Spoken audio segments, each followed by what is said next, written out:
Mga Brad, no? So, nakabili tayo ng FD Honda. Ayan, no? Nakikita nyo. Okay? Medyo nag-alangan lang kami sa tawaran kasi medyo mataas yung price niya. No? Ang benta niya sa akin is 450. Pero makatarungan naman, Brad, kasi maganda eh. No? Saan nyo, oh? Saka bagong pintura to. Strip to metal to, boss, no?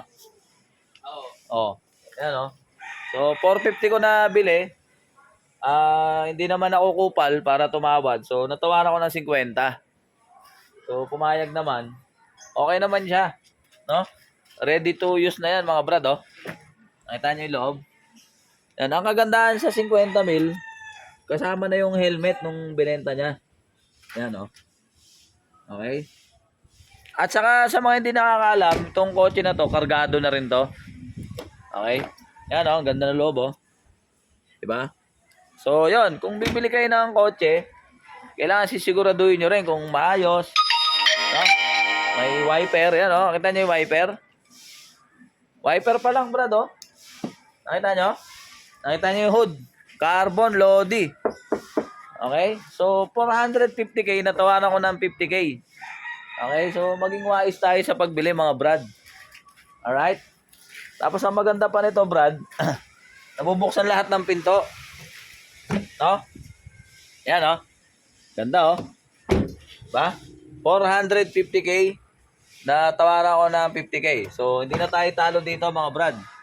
Okay? So, ibabapping na lang natin to. So, sa mga naghahanap ng kotse dyan, kailangan marunong kayong tumawad. Alright? Huwag kayong bili ng ano. Ha? Saka kung bibili kayo ng kotse, kailangan may alam kayo sa kotse. Alright? Itong kotse na to, kung napanood nyo yung palabas na Apocalypto at saka Mission Impossible, yun, doon to galing. Ha? Kung napanood nyo, ha? Ganda, tinted. Ganda ng pagka-tint, oh. Nakita nyo? Kumbaga, kung may gagawin kang kalokohan sa loob, hindi ka kita. Bawa, may kabit ka. Diba? Tinatago mo sa asawa mo. O, ito, ganitong tintang hanapin mo. Tapos, kung yung kabit mo may anak, no? May anak. Dito mo lagay sa likod. Maluwag ang likod nito, eh. Okay, mga brad. Yan, oh. Made to ng Gwenchana. Yan, oh. May clothing din silang tinda, mga brad. Alright? So, yun lang, mga brad, no? Kung meron kayong mabibiling kotse, halimbawa 1M, tawaran nyo, 20k. Ibibigay yan, basta kausapin nyo na maayos. Alright?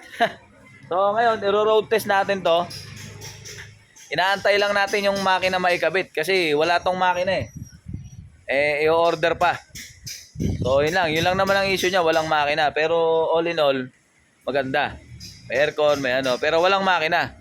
So, yun. Kaya, antayin ko lang. Mga January daw, nandito na yung makina, eh. Alright, Brad? Thank you.